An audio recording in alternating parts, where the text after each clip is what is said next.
Welcome back to North Node Astrology. Today we have the first of our June 2022 winners of a free chart reading, and today we have Tiffany, who was born on 19 March 1984 at 2:39 p.m. in Jackson, Mississippi. That makes her a Cancer rising because that's the constellation that was to the east.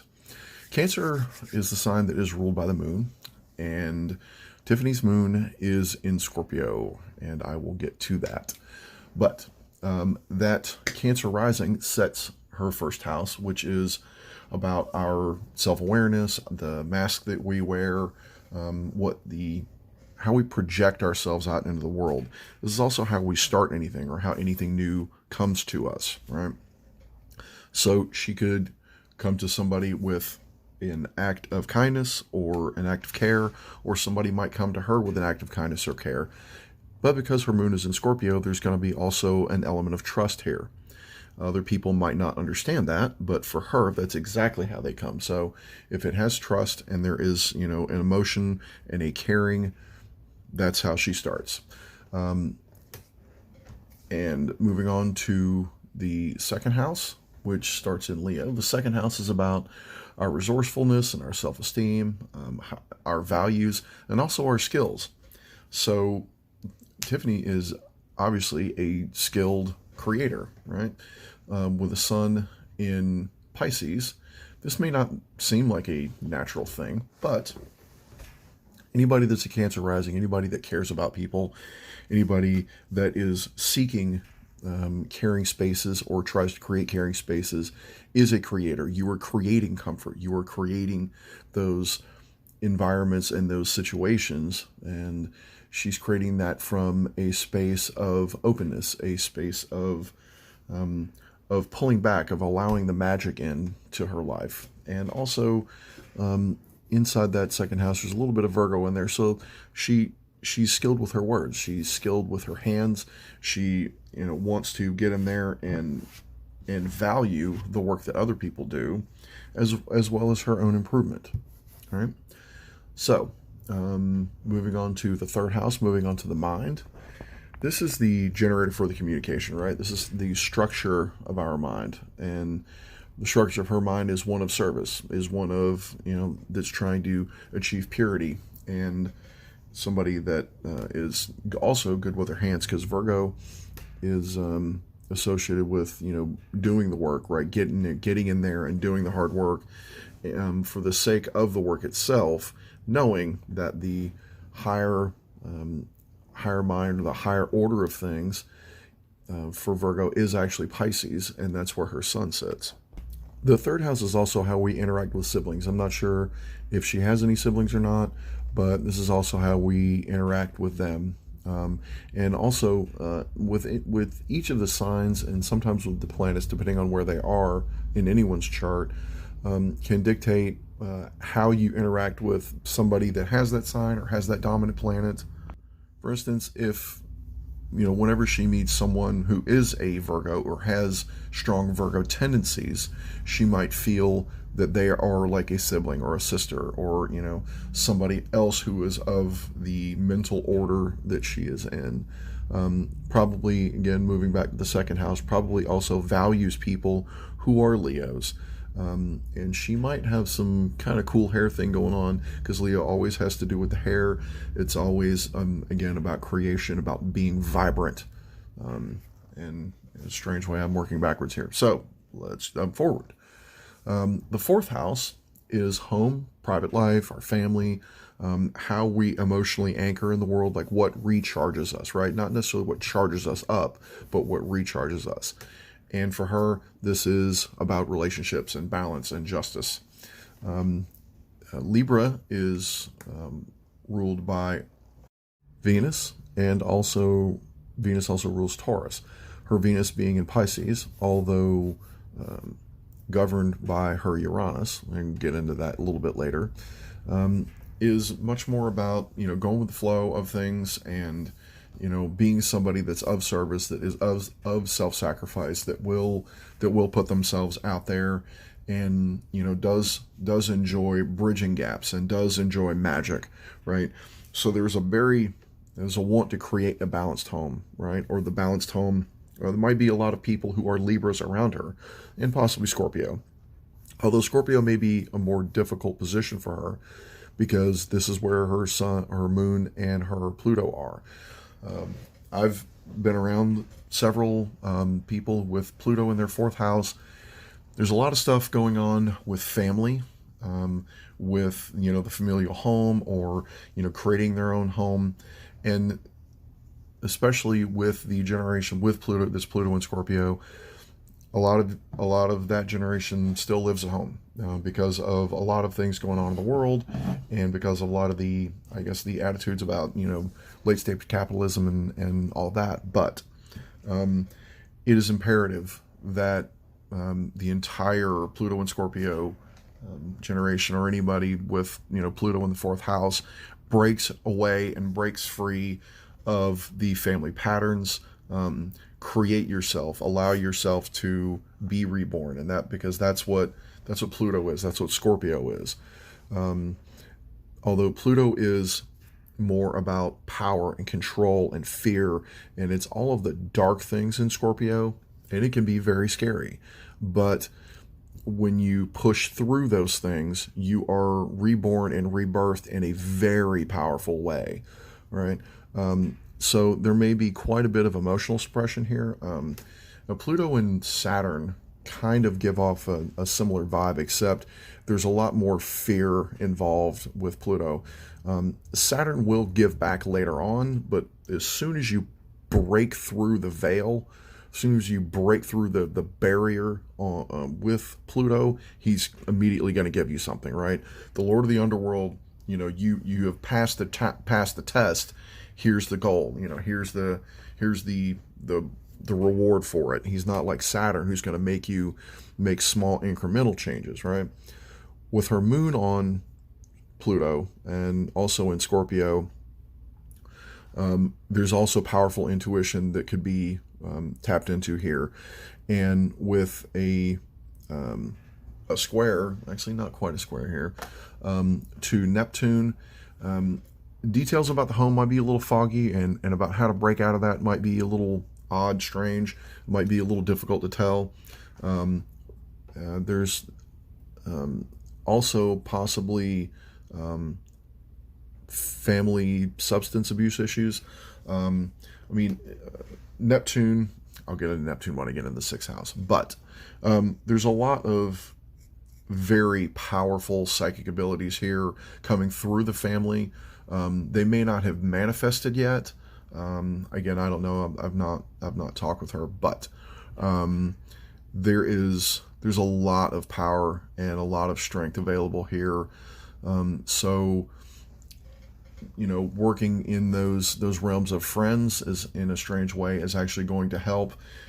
It may be difficult because that Aquarius in the eighth house, which is where that Venus is, that's the generator for her fourth, is there. Very peak experiences, but they're powerful and transformational. And the eighth house, again, is the underlying current there is Scorpio, even though hers is actually Aquarius. All right. And as always, after I put this up, if you guys have any questions, obviously, leave them in the comment section, or I'm going to put a video up on TikTok and let everybody know that this is up, and hopefully put a link to it. So, all right, let's move on to the fifth house. Now, fifth house is about creation. It is about creativity. It is about entertainment and pleasure and romance and children. Any games that you play, as well as a lot of people now consider their pets part of their family, right? This is considered there. But if you have like work animals, that would be sixth house. That would be they are of service to you, or you are of service to them in some way. Saturn here in Scorpio in the fifth house was probably difficult for Tiffany to create in spaces, and find what spaces that she trusted to create in before her Saturn return. And I know this is odd. There's a backwards motion that keeps wanting to happen here. and I'm definitely gonna talk with her about this. Anyone that is the Pluto and Scorpio generation, or even the Libra, for that matter, and some of the early Pluto and Virgo, if they're an early Cancer rising or Cancer rising or even a Leo rising, they're going to have that Pluto in the fourth house, which and for quite a few of you folks out there, Pluto is going to be one of the first planets in their chart. Right? It's depending on where the Moon and where Mercury are, of course, but and obviously the Sun. But when Pluto starts transiting across those planets, I mean, he's resetting, right? The Pluto orbit is every 238 years, roughly. And when Pluto transits across the planet, it resets it, right? It gives it a new, a rebirths it, right? It's pretty tough. So, Pluto crossed her Saturn, and then Mars, and then Vertex. I'm going to go over all this stuff. Then her South Node, and Uranus, and then Neptune. And the last one it crossed in her, I guess, her private life, right? Because that's the bottom portion of the chart, is the things that most people don't see, right? Judging from going from our mass to our values, second house to our mind. The fourth house is our home. The fifth house is our creation, right? Where the power plant of those creations start, and then our daily life. And the only people that know these things are our family, and that's fourth house. That's our anchor, right? So until Pluto met up with her Jupiter in January of 2014, it had been marching through and resetting all of her values, resetting all of these planets, resetting all of these elements, and those various houses and those various portions of her life. Powerful transformational change. Sometimes these people do have a bit of a shell-shocked look, and it has changed them. Pluto running over that many planets is powerful. It's rough. It's intense. So it's not they're not people to be trifled with, because they can work through things. And as a Pisces, she knows she has to let things go, right? So everybody's going to have their own subjective experience here. But now that Pluto's in retrograde at the last degrees here of Capricorn in her seventh house, her relationships are being transformed, right? And I'm going to get into that when I go back. So let's go forward, I guess, to her Saturn return. In doing so many people's charts and in talking to all my friends and family members and other folks, it's interesting to me to look at people's Saturn return. Hers was on the 20th of November 2013 at 8:35 in the morning. She only got one pass, right? Meaning that Saturn did not retrograde back across this point. It just moved right on through. But at that moment, Pluto had been marching across all of her planets here. And earlier in that year, in February, Pluto was conjunct her Jupiter. So there was a lot of transformation happening, a lot of, I don't want to say necessarily growing up, but I mean, that's the energy of it here, realizing that transformation can and does happen at many different points in our life from many different directions. And for her, 2013, 2014 was definitely, transformational year. And at 29 years old, everybody's sixth house is activated. It's an annual perfection. That's the house year that was the bigger focus for that birthday, right? So from around February of 2013 began that process. Okay, let's move forward to Mars in Scorpio in the fifth house. Again, this is about creation, and Mars is one of our, I would say, almost like a subconscious drive that we have, as well as the North Node, and I'll get to that on the North Node. But again, because it's in Scorpio, and because the house is, the fifth house here, is ruled by Pluto and Mars. It's Scorpio, the ancient and the modern rulers of Mars. I like to add both of them in there because it tends to make a little more sense about, drive, ambition, rebirth, and which is, again, all those scorpionic kinds of things. But it's also about trust, right? It's about not showing everything you got. But in spaces of trust, in spaces of safety, Mars can be very powerful here. It is in its, where it wants to be. Mars likes to be in Scorpio. It likes to be in Aries. It likes to be in Leo. Actually, it's exalted in Capricorn. But, here in Scorpio, there are forces that may not be able to be seen here. So it's a little covert. So there might be, a wanting to hide things, like a being driven to hide things, or driven to, create the things that are hidden in plain sight. The next symbol is vertex. This is a pivot point, a point of fate.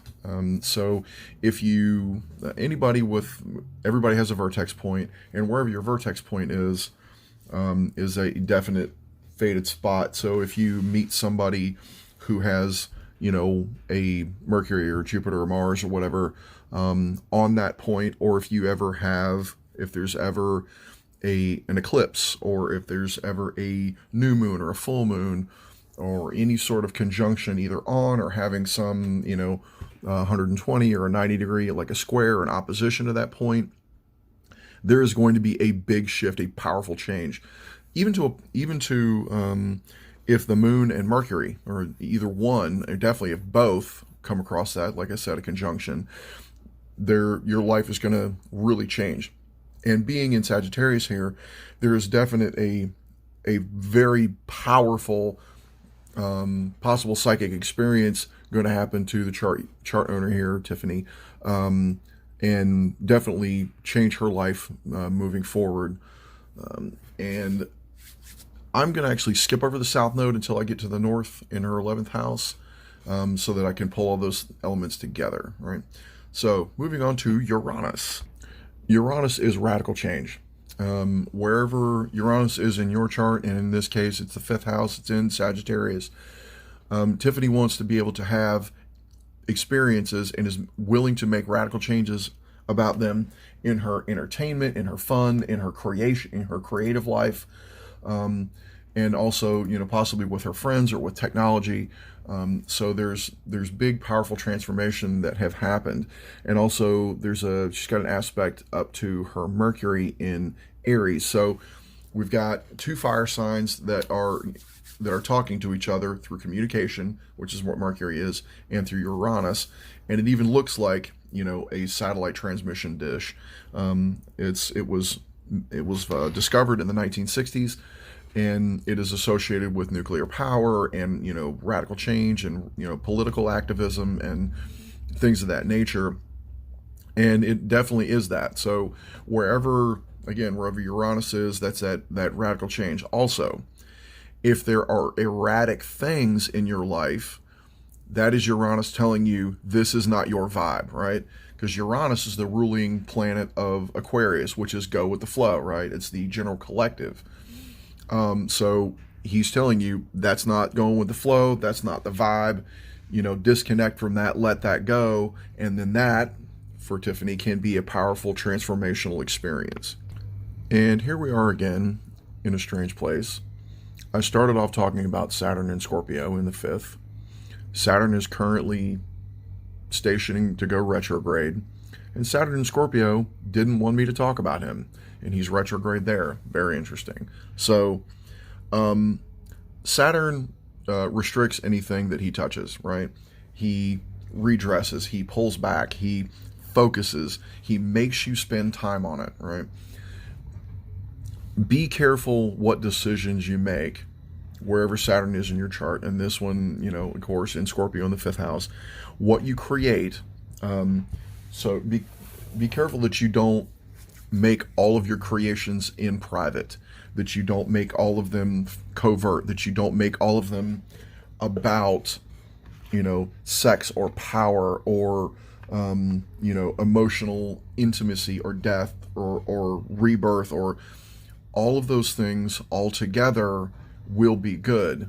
But a lot of times we don't realize the depth of what our decisions in Saturn come to fruition until usually halfway through after a Saturn return. So I didn't start realizing these things until halfway through my first Saturn return when I was 30.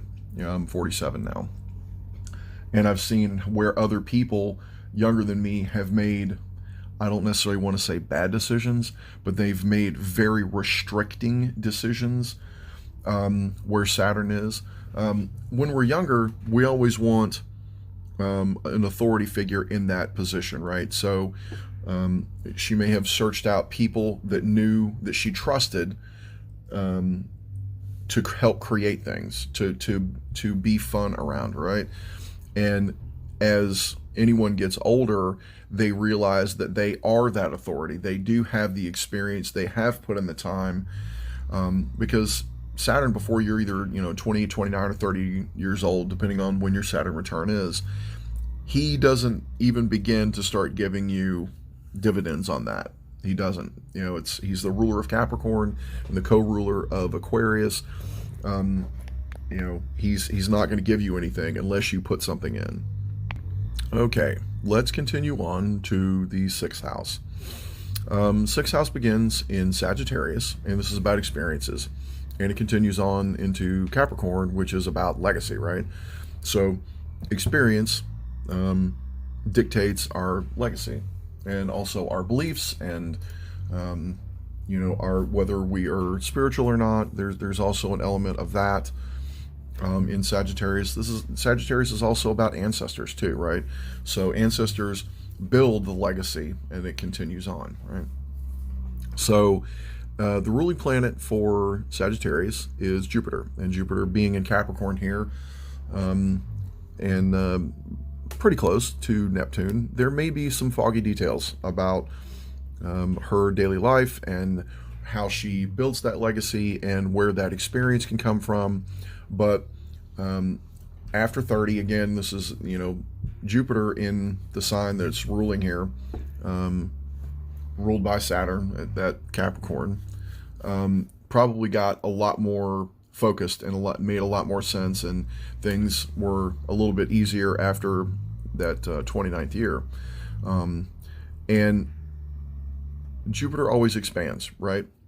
Anything he touches, he makes either a lot of individual things, or he can make certain things very large. And there's probably lots of business, lots of structure, lots of foundation, lots of legacy going on. And Jupiter's also luck. So there's, so Tiffany's probably very lucky in her daily life because of her beliefs. Or actually it's direct. So wherever she directs her, daily work, her hands, there's luck. It opens doors. So in that daily business. Now, the details of this are a bit foggy, right? And this also calls back to Neptune there, the blue one that looks like a trident. Neptune is a gas planet, right? But it looks blue. It looks like water. It's not, right? It's unknowable depths. It is ideals. It is fogginess. It is spirituality. It can also be substance abuse, addiction, and with a square to that Pluto and that Moon in Scorpio in the fourth, there could also be very powerful transformational experiences using, shall we say, plant medicines, and it could transform the home in a very powerful way, right? And there may be even a business idea or concept, or maybe even Tiffany just enjoys the concept of that. But given that this is the sixth house, this is probably what she wants to do. There's something about that. There may be a counseling aspect here because her Pisces moon is in the ninth house. I actually don't know what she does for a profession, but given that Mars is in the fifth in Scorpio, and her 10th house is Aries, which is ruled by Mars, And Mars is very direct. Aries is very direct. It's very about the mind. It's very about impulse. Um, this very much could be a leader. This is very powerful leadership here, um, with some good foundations. So now that's interesting. Moving into the seventh house, which is the house of relationships and marriage and partnership. There's actually, in legal matters, and also anybody who is an open enemy. So it's possible that Tiffany has some enemies who are Capricorns or people who are in business, and they actually may not be very direct with her, given that her Saturn is in Scorpio. So you see how these things can kind of move back and forth. Um, Also, her individual relationships probably developed much later, into her late 20s, early 30s, and they're going to keep building. That foundation is definitely going to help project that Cancer rising sign out and be more solid. Also, with Aquarius being a little over half of this house, there's also, a moving forward element, right? And again, let's go ahead and move forward into the eighth house. Eighth house is about renewal and rebirth and transformation and deep experiences and growth and change. And it's also about sex and anything that's hidden, peak experiences, either really up or really down. And this could be people that either are Aquarius or people who are Pisces, or anything that is about those things. So technology or spirituality, friends. It could be a difficulty with friends, or if friends are erratic, that can be a very either negative or very positive experience.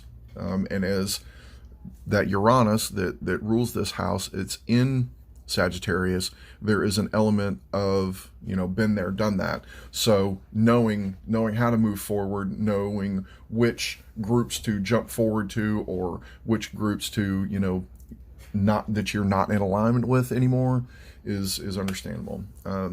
The circle with the X is part of fortune. This is in anybody's chart where the more you put into it, you get more out of it, right? If you have the ingredients for a pound cake, you're going to end up with more than 1 pound cake. So in those peak experiences, in those really deep, intense, emotional spaces, all of the subjects related to that, she's going to get more out of that than she expected, right? So a transformational experience or something deep, you're going to get leaps and bounds. You're going to understand people. You're going to get more trust, or possibly even less trust of a certain thing that's going to show you something else. So it's a bit of a chain reaction here with Venus in Pisces. Venus loves being in Pisces. It's everything is there, right? It's magic. It's boundlessness. It's bringing things together. It's releasing. And Venus does all of those things. Although here in a house that's ruled by Uranus, it can be erratic.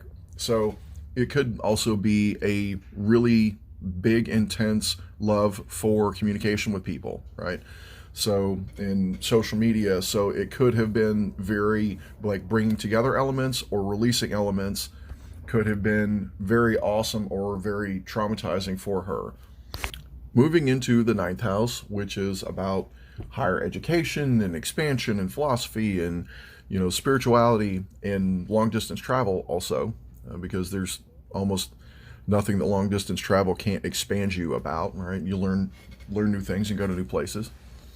Set by Pisces, right? Pisces is ruled by Jupiter and Neptune, and both of those are in Capricorn, right? So there's a business element to this. With Lilith there, that's the little black symbol, looks like a little sailboat or a sword or whatever. Lilith in mythology was Adam's first wife. She was an equal. She wanted to be an equal with Adam, and he didn't want that. So God created Eve, and Lilith went off in her own way. She is radical change of a feminine, direction. Uranus is the more masculine, the more digital, And Lilith is the much more feminine, much more fluid type of rebellion. In the ninth house, Tiffany wants to make her own decisions about all of those subjects: travel and education and expansion, and her, higher learning and all the philosophy elements, spirituality, everything.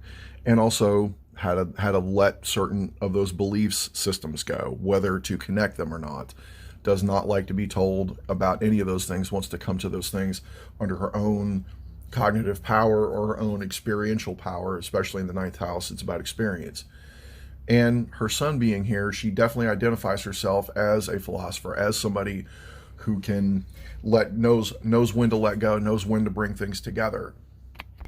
And given that her Neptune is in square to her sun in Pisces, and one of the rulers is Pisces, there's a lack of details here, but there is very powerful spiritual guidance available, and it's from the structure of the universe, from whatever vibes that she can pick up on, whatever guidance that she does receive, and it's through experience. It's through knowing her own foundation, and in going forward with that on a daily basis and working in that medium is going to help show her that.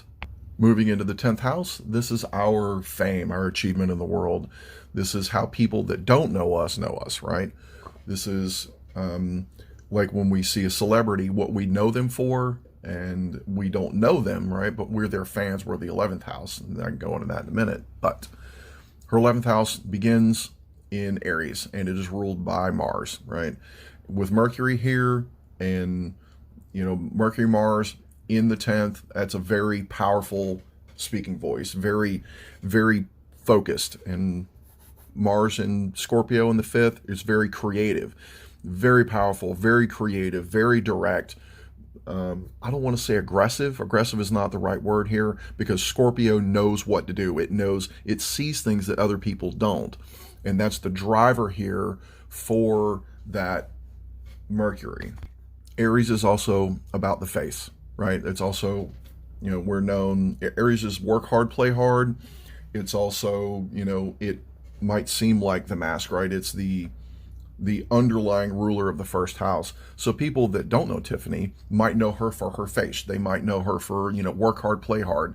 And in a strange way, her face might actually have a bit of a reddish hue. I don't necessarily think so, because the Mars is in Scorpio in the 5th, but very radiant, very, very creative, but there's a mystery there. Again, it's Mars. So very direct speaking voice, very direct mind. Again, going back to the 3rd house in Virgo, it's very focused and it always wants to improve. And this is the exit lens for that generator, right? That Mercury in Aries in the 10th. And also, continuing on into Taurus, people also know that she is about aesthetic and about physical environment, about things that are nice, about values, right? They know that she has value, hopefully, of herself and of her career, of her public image, her public life. And this transitions into 11th house, which is groups and friends and collective endeavors and global awareness and all of that stuff. And this is also fans, right? If you have a product or you are a public person, these are also your fans, and they know that she is about values, right? And her Venus in Pisces loves everybody, right? In that house that is ruled by Aquarius, loves the collective, willing to sacrifice herself for them, willing to bring them together in various ways. But Chiron there in Taurus, she knows that the majority of the collective of human beings do not value themselves. And she may not know where her value is in her friends. So that does work in both directions, as all of the signs and all of the angles and everything do. Because Chiron in mythology was a healer. Although he had a wound that he couldn't heal, he could heal others. So through her friendships, through valuing her friendships and making aspects of her friendships in the material world, in the physical, heals other people, right? And then it continues on into her communication, right? That's the North Node, right? Her North Node in the 11th house in Gemini is about speaking, right? It's tying back to that Mercury, because Mercury rules Gemini and it also rules Virgo, right? And at the center of that is that power plant Mars in Scorpio, generating that out. Her mind is always wanting to improve, and she wants to be of service. She wants to be of service to humanity, and through her experience. And she's going to tell people that, but she's going to make sure that she knows what to tell them, like specific things.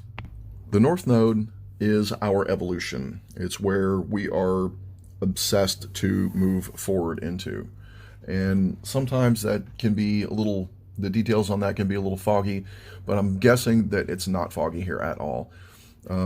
With Aquarius ruling that Venus in Pisces, that's again ruling this 11th house. It's about, bringing people together and loving everybody and, trying to bring them together.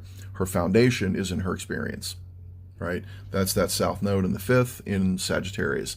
So her experience in creation, is what's going to inform how she communicates and how she shows her authentic self, right? That's the other part of Gemini. That's your authentic self. So for, a Cancer rising, their authentic self is going to be shown to their friends. Not in a strange way, not at home, not at work, not in business, not to their siblings, but to their friends. That's where they're really going to show up. Their significant others, possibly, if they were friends to begin with, then you'll see that. But they're their most authentic self, and that's where the mask is completely off.